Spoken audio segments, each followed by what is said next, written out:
My wife left me after 28 years, and 3 months later I found a letter that changed everything. My name is Michael Turner, and if you had told me 2 years ago that my wife, the woman I built my life with, the woman I thought would grow old with me, would walk out after 28 years of marriage, I wouldn't have believed you. Not because our relationship was perfect.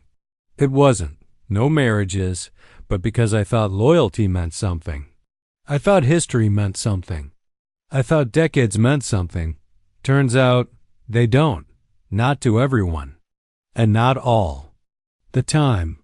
The night she left still replays in my mind the same way an old wound throbs when the rain hits it. Quiet, slow, predictable. I came home from work. Around 6:45 p.m., the house darker than usual, the kitchen silent except for the soft hum of the refrigerator. On the table sat a single envelope with my name on it. I knew what it meant before I even opened it. Sometimes life doesn't surprise you. It confirms your worst fears. Inside the envelope was a short note, written in the same handwriting she used in the love letters she gave me when we were young. But the words weren't the same, not even close. They were sharp, distant, cold. She wrote, "I can't do this anymore. I need to find myself again." That was it. 28 years. Summarized in one sentence. Stood there in the kitchen staring at the note like it was going to rewrite itself if I held it long enough. Like she'd appear in the doorway and tell me this was some kind of mistake. But she didn't, and she never came back. Not that night, not the next, not the next month. People like to say that time moves slowly when you're hurt, but that's not true. Pain makes time move in strange ways. Some hours rush by like seconds. Other minutes stretch on forever.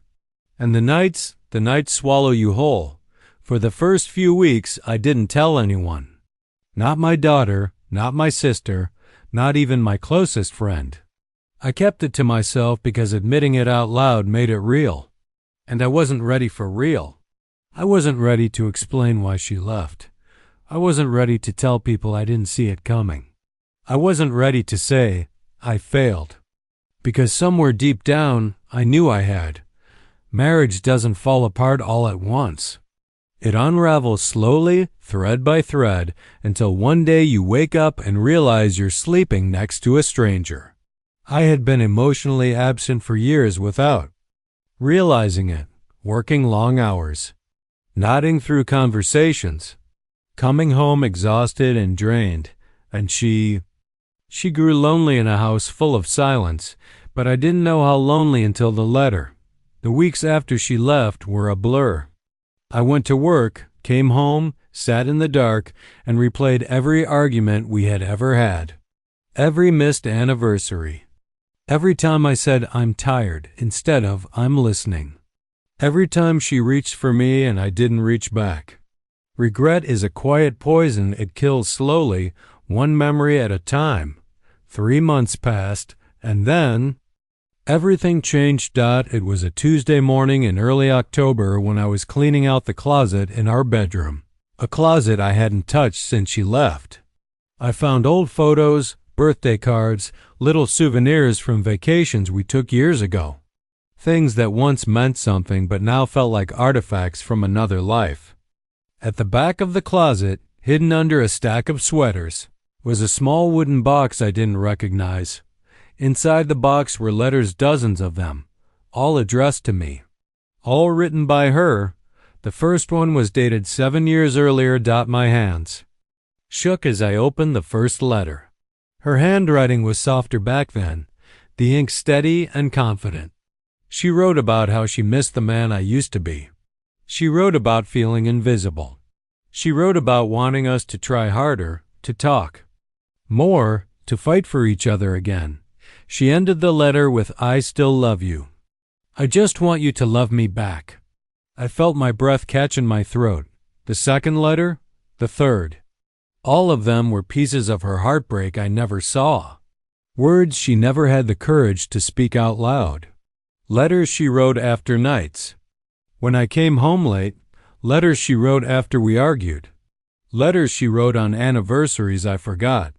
Letters she wrote when she was sitting alone in the dark while I thought everything was fine. I wasn't fine. She wasn't fine. We were drowning, silently, together. I sat there on the bedroom floor for hours reading every letter. Some were hopeful. Some were angry. Some were filled with sadness so deep it made my chest hurt. The last one, the one on the bottom of the pile, was dated 3 days before she left. That letter was different. There was no sadness, no anger, just exhaustion. She wrote, "I have loved you for nearly 3 decades, but I'm tired of being the only one fighting for U.S. I don't want to leave, but staying hurts more." And then the line that broke me. "If you ever truly see me again, you'll understand why I had to go." I don't know how long I sat there after finishing the letters. Could have been minutes. Could have been hours. But I knew one thing with absolute clarity. She hadn't left because she stopped loving me. She left because she loved me for so long without feeling loved in return. And that truth, that was harder to swallow than her absence. The next morning, I made a cup of coffee and sat at the kitchen table where she had left the original note. I read it again, but this time the words didn't feel cold. They felt tired. They felt heavy. They felt like a woman who had begged for years in silence and finally ran out of strength. Realized then that the letters weren't meant to hurt me.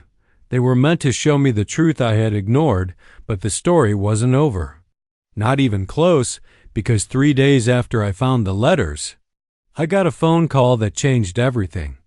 Morning. No one calls that early unless it's important or bad. At first, I let it ring. I was half asleep, still carrying the weight of the letters.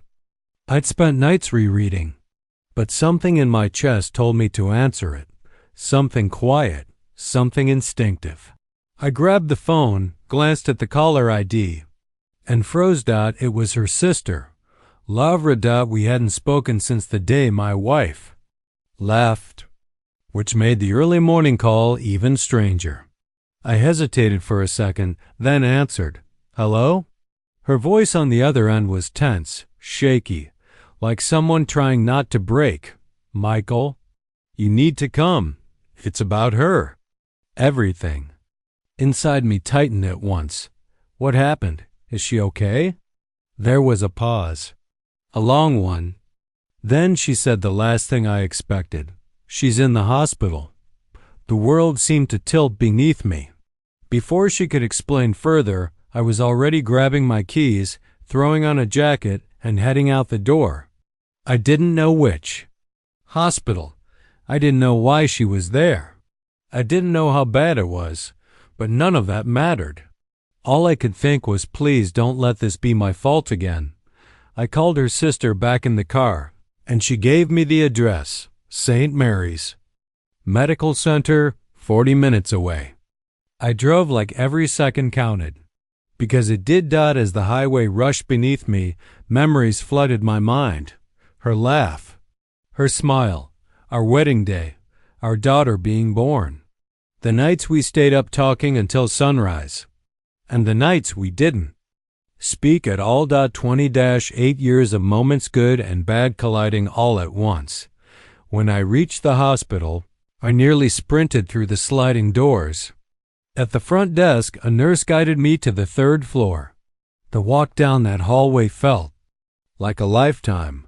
Sterile lights, cold floors, the faint beeping of machines behind closed curtains. That hospital smell, the one everyone recognizes but can never describe. And then I saw her, room 314.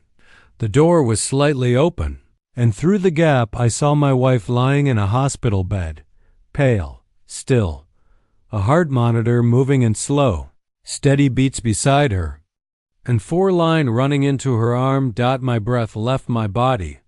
I hadn't seen her in months, and seeing her like this, it felt like something inside me cracked in half. Her sister stood in the corner, eyes red from crying. She gestured for me to come in. I stepped forward slowly, as if too much movement might shatter the moment. What happened? I whispered. Laura swallowed hard. She collapsed at work. They said it was exhaustion at first, but it's more than that. I glanced at my wife again, trying to connect this fragile version of her with the strong, vibrant woman I remembered. What do you mean more than that? She wasn't taking care of herself, her sister said quietly. Skipping meals. Not sleeping. Stress.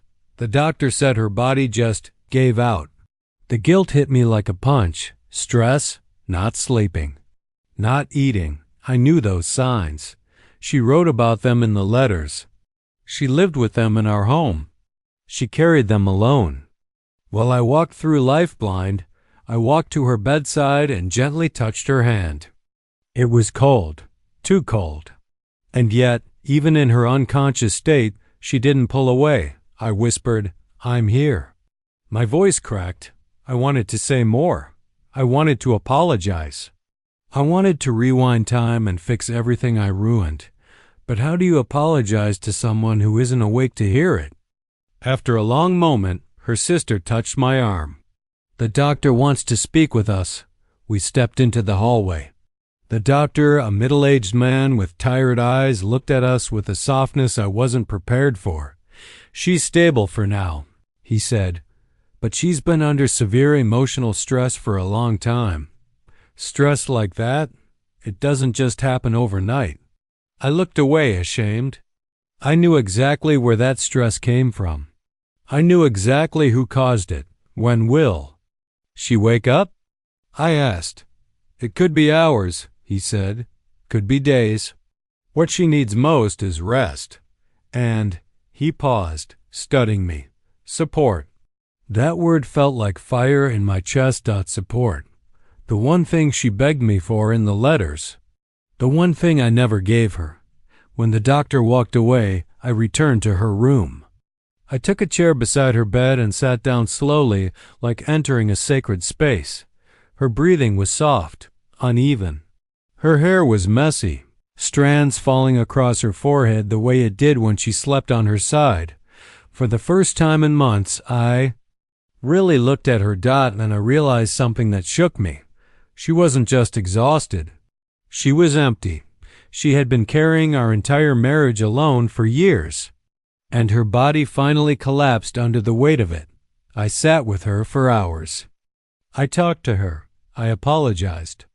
I held her hand. I told her about the letters, how they broke me, how they opened my eyes, how I wished I had seen her pain sooner. I told her I loved her. I didn't know if she heard me, but I hoped she did. Sometime in the afternoon, as sunlight hit the room just right and cast a soft glow across her face, she stirred. Her eyelids fluttered. Her fingers twitched. I leaned forward, heart pounding. And then she whispered my name. Not angry. Not cold. Just tired. "Michael?" 1,000 emotions crashed through me at once. "I'm here," I said. "I'm right here." She blinked slowly, confusion clouding her eyes. "What are you doing here?" I swallowed, trying to find the right words. "I came as soon as I found out. I found your letters." Her lips trembled. Tears welled in her eyes, not from anger, but from something else. Something deeper. Her voice broke as she whispered, "You weren't supposed to see those." I shook my head. I needed to. She looked away. Pain etched into her expression. "Why now, Michael? Why did it take losing me for you to notice?" "Me?" The question sliced through me. And I didn't have an excuse. Just the truth. "I was blind," I whispered. "But I'm not anymore." She closed her eyes and a tear slid down her cheek. Then she said something I'll never forget. "Love shouldn't hurt this much." I felt myself break because she wasn't wrong. But what she said next left me frozen. "Michael, there's something else, something I didn't write in the letters." She took a shaky breath. "There's something I need to tell you." Her voice trembled, and when she spoke the next sentence, my entire world shifted. Part 3, The secret, her fingers tightened slightly around mine, not with strength, but with effort, like even this small touch cost her a piece of the little energy she had left. The steady beep of the heart monitor filled the silence between U.S., marking every second that felt heavier than the last dot. My voice dropped to a whisper. "What is it?" I asked. She took a breath, slow and shaky, and for a moment I saw the woman I married, not the tired, worn version lying in a hospital bed, but the young woman standing in a white dress, smiling at me like I was the only man in the world. Her eyes opened again and looked straight into mine. "I didn't leave just because of the past," she said quietly. "I left because of the future." I frowned. "What do you mean?" Another pause. Another breath. "I've known for a while now," she whispered, "about my health." The words hit me, but they didn't fully land. I heard them, but I didn't understand them, not at first. "Your health?" She nodded faintly. "They diagnosed me almost a year ago. I didn't tell you. I didn't tell anyone at first." A slow dread started to build in my chest. "Diagnosed with what?" I asked, even though part of me already knew. I didn't want to hear the answer. She looked toward the window, like she couldn't bear to look at me while she said it. "A heart condition," she whispered. "It's been getting worse. The stress, the lack of sleep, it all made it worse." My breath caught. A heart condition. Suddenly the exhaustion, the faintness, the way she sometimes held her chest when she thought I wasn't looking, memories I'd written off as "she's just tired," all came crashing back, rearranging themselves into a truth I should have seen long ago. "How long have you known?" I asked, my voice barely holding steady. She swallowed. "Almost 11 months." I felt like the floor had disappeared. "You knew all that time," I said slowly. "You knew and you didn't tell me?" A tear slipped from the corner of her eye. "At first I thought I could handle it alone. I didn't want to worry you. I told myself it wasn't that serious. But then it got worse. And I realized something I didn't want to admit." Her gaze met mine again, and I'd never seen so much pain in her eyes, not even on the night she walked out. "I realized," she continued, "that if I stayed, I would spend whatever time I have left trying to carry both my illness and our marriage at the same time. And I didn't have the strength for both." I stared at her, stunned. "So you left," I whispered, "because you were sick and you didn't want me to know?" She shook her head, the movement small and slow.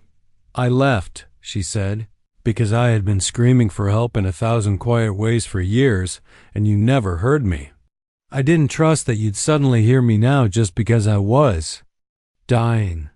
The word hung in the air. "Dying." I felt it like ice in my veins. "I didn't know," I said, my voice breaking. "God, I didn't know." "I know," she replied softly. "That's the problem." The ache in my chest grew heavier, pressing against my ribs, my throat, my lungs. Regret doesn't come all at once. It builds in layers. You think you've reached the bottom of it, and then life peels back another layer and shows you there's more you could have done, more you should have seen. "How bad is it?" I asked, forcing the words out. "What did the doctors say?" She hesitated, then looked toward the door where her sister had quietly slipped back inside and was standing near the wall, arms folded, watching us with a pained expression. "They said," my wife answered slowly, "that my heart is weak. Very weak. It's not going to get better on its own. At best, I have years if I'm careful. At worst." She didn't finish the sentence. She didn't have to. My knees felt like they could give out at any second. I sank back into the chair beside her bed, feeling smaller than I had in a long time. "Why didn't you tell me?" I asked again, but softer this time, not from anger, but from a desperate kind of confusion. She watched me for a long moment. Then she said something that hit me harder than anything else that day. "Because I didn't want my last years to be spent begging you to notice me," she whispered. I wanted peace, even if it meant being alone. The words shattered something inside me.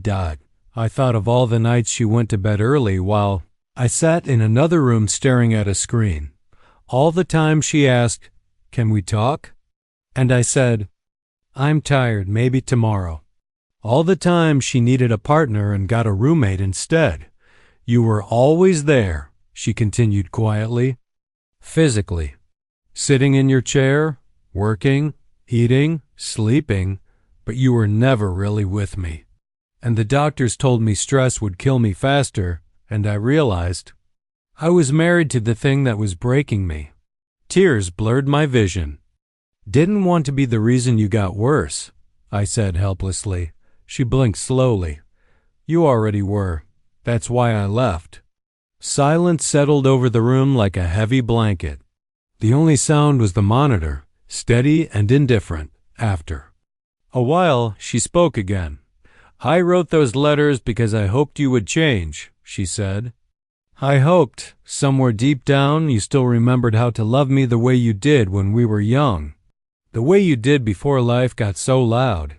Before you decided that responsibility meant closing your heart instead of opening it." She sighed. The sound barely more than a breath. "When you didn't hear me? When you kept walking past me like I was part of the furniture."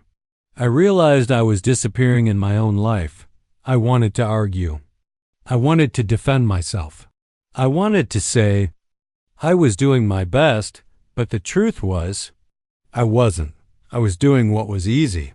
I was doing what was comfortable. I was doing what allowed me to avoid my own emotional mess, and she paid for it. "I'm so sorry," I whispered, the words feeling inadequate and small. "If I could go back." "You can't," she said gently, not unkindly. "And neither can I." I pressed my lips together, swallowing back the lump in my throat. "But you can move forward," she added. "If that's what you really want." Her words startled me. "Move forward?" I repeated. "With you? With us?" She looked at me for a long, searching moment, then glanced at her sister. The room felt suddenly heavier, like the air itself was listening. "That depends," she said quietly. "Do you want to love me because you're scared of losing me, or because you finally see me?" The question hit like a mirror to the face. Did I want her back because I was afraid of regret? Afraid of guilt? Afraid of being alone? Or because I finally understood the woman I had taken for granted for nearly 3 decades? I didn't answer right away. I let the question burn through me, strip away my pride, my excuses, my fear. It hurt, but underneath the hurt I found something I thought I'd lost years ago. "I see you," I whispered finally. Maybe for the first time in a long time. And it hurts to admit that. It hurts to say I missed all the warning signs. It hurts to admit that you were right. But I do see you. Not as my wife. Not as the person who cooks or cleans or smiles at the right moments. I see you as the woman who held this family together while I disappeared into my own life. I see you as the one who stayed long after you had reasons to leave. Her eyes glistened. "And if you let me," I continued, my voice shaking, "I want to spend whatever time you have, whatever time we have, loving you the way I should have all along. Not to erase the past, not to fix everything, just to finally show up." The room was quiet. Her sister wiped a tear from her cheek and looked away. Giving us a moment, my wife's hand tightened in mine again, just a little. "You say that now," she said softly. "But when I'm tired, when I can't cook, when I can't walk far, when hospital appointments replace date nights, will you still show up then? When loving me means watching me get weaker instead of stronger?" The honesty of her question gutted me. "Yes," I said, and for the first time in a long time. I meant it with every piece of who I was. I don't want to love the idea of you. I want to love you even if it's messy, even if it's short, even if it's hard. She stared at me, searching my face for lies, for weakness, for hesitation, and when she didn't find any, something in her expression softened. "I don't know if I can trust you yet," she admitted. "Not completely. Not after all these years of feeling alone next to you." "I know," I said. "You don't have to trust my words. Just watch what I do." For the first time since I entered the room, a small, fragile smile touched her lips. "Then don't leave," she whispered. "Not this time." "I won't," I replied. "Not again. Not ever." I stayed by her side that entire day. And the next, and the next after that, I talked to doctors. I took notes. I learned words I never wanted to learn about heart function and stress and long-term care. I brought her small things from home, her favorite blanket, the book she always meant to finish, photos of our daughter as a child. I watched her sleep. I listened when she woke. I held her hand when she was scared, and slowly, carefully, something began to shift between us. Not a perfect restoration, not a fairy tale, but the beginning of a new story, a story that wasn't built on habit or assumption, but on intention, a story I should have started writing a long time ago.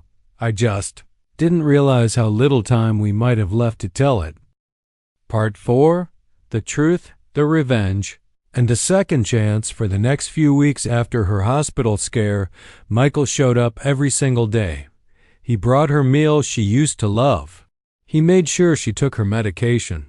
He sat through long hours in cold waiting rooms during follow-up visits. He drove her to appointments even when she said she didn't want to be a burden. He held her hand when she got scared. And he listened, really listened, for the first time in years. And slowly, quietly, she let him in again. Not fully. Not like before, but enough for a small bridge to start forming between them. Their daughter, Emma, flew home the moment she heard her mother was hospitalized. She rushed into the room, expecting coldness between her parents, expecting distance, expecting silence. But what she saw instead stopped her dead in the doorway. Her father, who she had spent years believing didn't care, was sitting beside her mother's bed, holding her hand like it was the last precious thing he had left in the world. He looked up and met Emma's eyes. There was no anger in him, no defensiveness, just a raw, broken honesty she had never seen from him before. She walked closer, stared at him for a moment, and whispered, "Dad, what happened to you?" Her mother answered for him, her voice soft. He changed. And that simple sentence shattered something inside Emma. She had waited years, her entire childhood, honestly, to see her father be present, gentle, emotionally awake. And now he was. The timing was painful, but the truth was undeniable. He had become the man she always hoped he could be. Tears filled her eyes. She stepped toward him, voice trembling. "Where was this version of you when I was growing up?"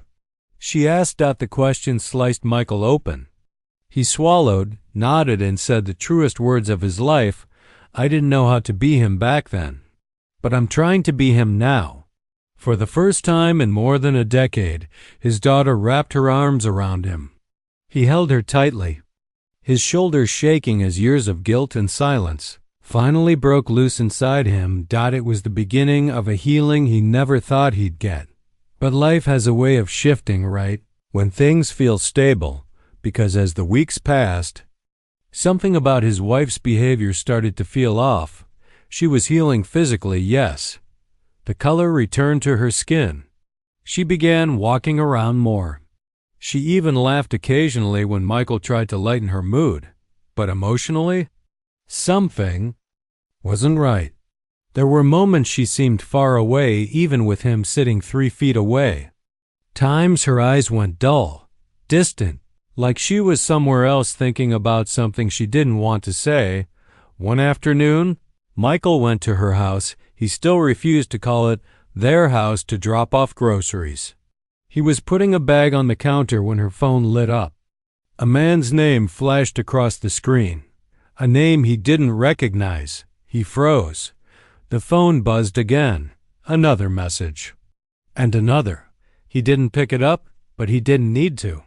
The frequency of the messages said more than the words on the screen ever could. He stepped back from the phone as if it burned him. Later that night, he couldn't shake the unease. It wasn't jealousy. It wasn't paranoia. It was instinct, the same instinct that had warned him years ago that their marriage was slipping. The instinct he ignored then, but couldn't ignore now, so he started paying attention. The way she turned her phone, face down every time she got a notification. The way she hesitated when answering questions about her day. The way guilt flickered across her face when he walked into the room unexpectedly. The way she said, "I'm just tired," a little too quickly. And then there was a small detail. A detail that changed everything. She mentioned a restaurant she claimed she hadn't been to in years. But Michael remembered one of the letters he found in the wooden box mentioned that same restaurant, dated only a few months before she left him, that night. The truth hit him with a force he wasn't prepared for. She hadn't just been lonely. She hadn't just been tired. She hadn't just been hurt. She had been in love with someone else. The emotional affair had already started before she ever left him. The collapse in his arms, the silence, the tears, the exhaustion. It wasn't just about the marriage.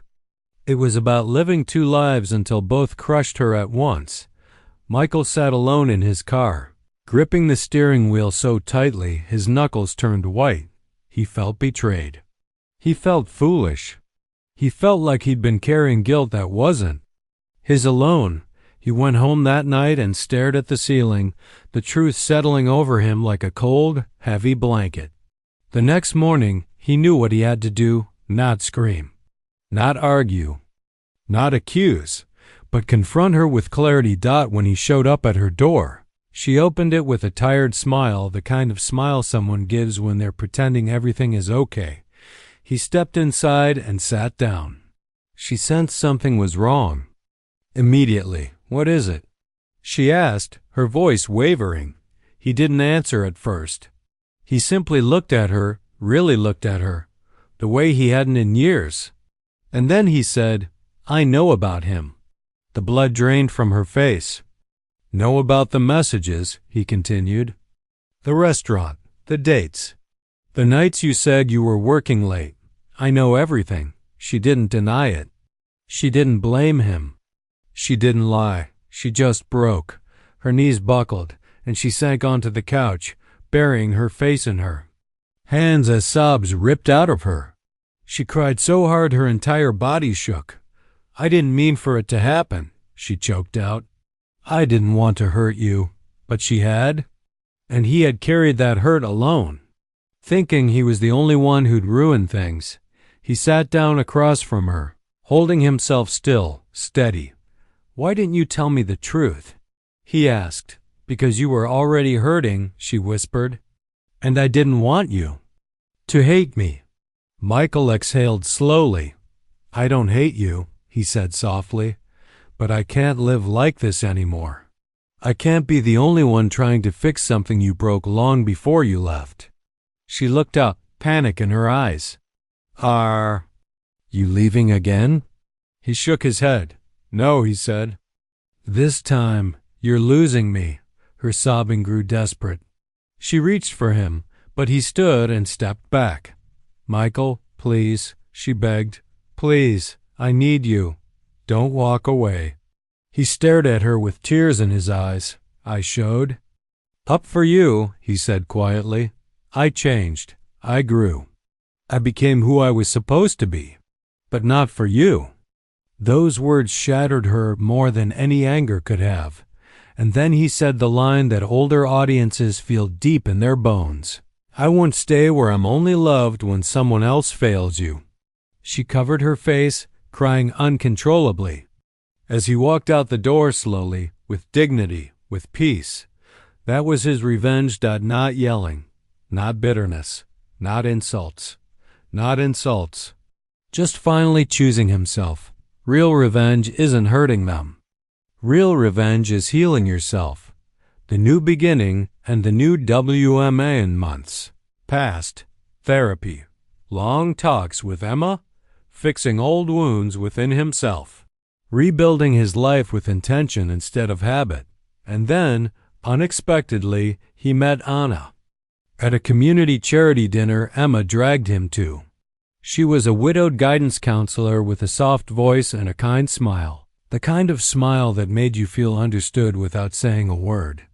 They started talking, then meeting for coffee, then taking walks in the park. He opened up in ways he never had before. She listened without judgment. She shared her own pain, her own losses, and together they found peace. Anna wasn't excitement. She wasn't drama. She wasn't chaos. She was calm. She was comfort. She was home. One evening, while watching Michael and Anna laugh together.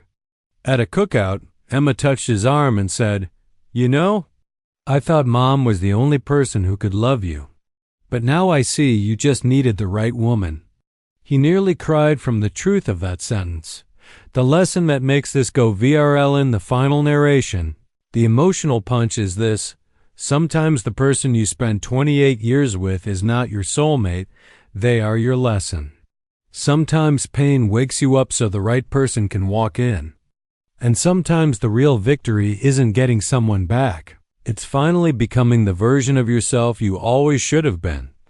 Michael didn't end as the broken husband, or the heartbroken victim, or the abandoned man.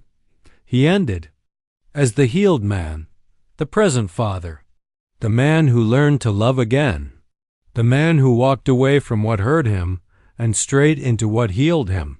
And that is why he came out the hero. Part 5. The ending that changes everything. A year passed after the day Michael walked out of his ex-wife's house for the last time. A year of quiet rebuilding, slow healing, and learning how to live without the weight of guilt he'd carried. For decades, he didn't become perfect. He didn't become someone new overnight. But he became honest with himself, with his daughter, with life. That honesty made everything different.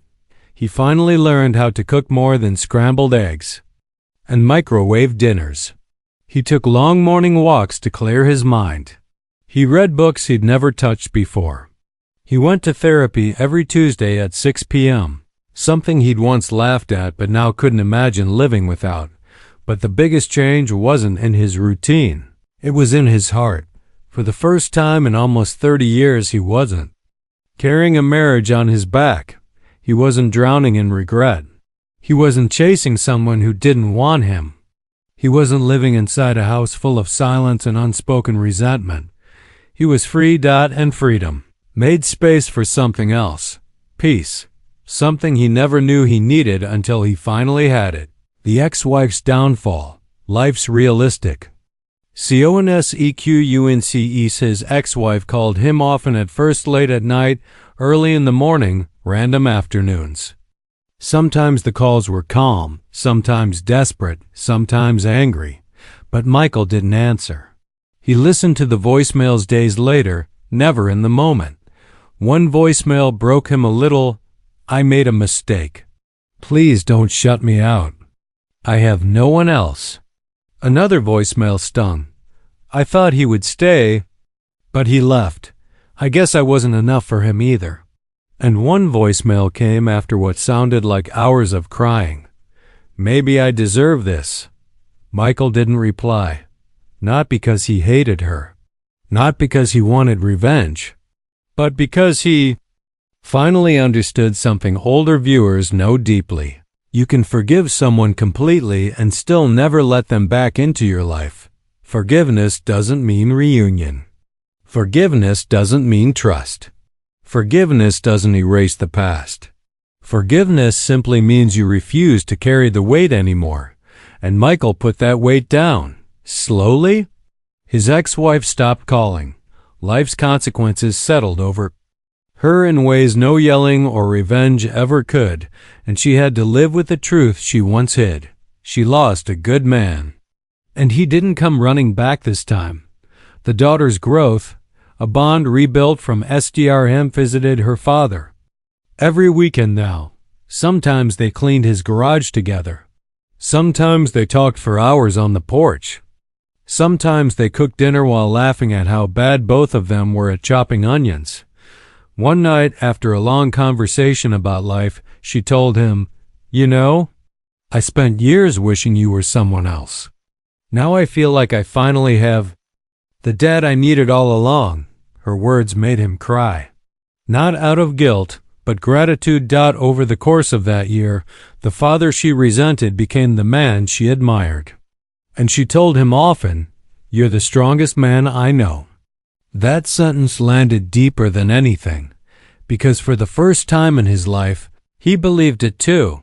The new love, a healthy, grown Arelatiana Sechipiana, entered his life like a quiet sunrise, slow, warm, gentle, expected yet surprising. She wasn't dramatic. She wasn't demanding. She didn't need saving. She didn't need fixing. She didn't need him to be perfect. She just needed him to be present. And he was fully and without hesitation. They took things slow because both of them understood the value of slow. They weren't teenagers chasing passion. They were adults chasing peace. When Michael got a stressful letter in the mail about hospital bills, Anna didn't offer solutions. She simply put her hand on his and said, "You've survived worse, and you're not alone this time." That line stayed with him. She cooked with him, not for him. She listened, not just heard. She held him without asking why he needed it. She cared without conditions. Months later, on a quiet evening under warm kitchen lights, she looked at him and said, "You love differently than most men. You love with scars. I can feel them in everything you do." He swallowed hard and whispered, "Is that a bad thing?" She shook her head gently. "No, it's the most beautiful thing about you." For the first time in his life, he felt chosen, not tolerated. The final encounter, the closure he didn't know he needed. One afternoon, nearly 14 months after the hospital scare, Michael received a letter in the mail, not a text, not an email. A handwritten letter, the same handwriting that once filled the box he found in the closet. He opened it slowly. Inside, his ex-wife had written, "I see you now. You're happy. You're healthy. You're loved, and I'm glad. I may not be the woman who gets to walk beside you anymore, but I'm grateful I was part of your story." Then the line that hit hardest, "Thank you for showing me what it looks like when a man truly grows. Even if you didn't grow for me." He folded the letter and carefully set it aside. He didn't cry. He didn't shake. He didn't feel bitterness or regret. He felt closure. Real closure. He whispered, "I hope you find peace too." And he meant it. That was the moment he finally healed. The ending, the hero he never knew he could be. One evening, standing in his backyard beside Anna, with Emma setting up a grill behind them, Michael looked at the life around him. A daughter who loved him. A woman who cherished him. A home filled with laughter instead of silence. A heart no longer heavy with regret, and he realized something older viewers feel deep in their bones. His story didn't end when his wife walked out. It started. He became the hero of his own life, not by saving a marriage, not by chasing someone who let go, not by screaming or fighting or begging, but by growing. By choosing peace over chaos, healing over anger, love over loneliness. And he learned the deepest lesson of all: some people are not meant to stay forever. They are meant to shape you so the right person can find you whole. As the sun set, Anna leaned into him, her head resting gently against his shoulder. Emma snapped a picture of them and said, "You two look perfect." Michael smiled, finally believing it, not because he found another woman, not because he got revenge, not because life fixed itself, but because he rebuilt himself into a man worth loving, and he did it without losing his heart again. And that is why he came out the hero of his own story.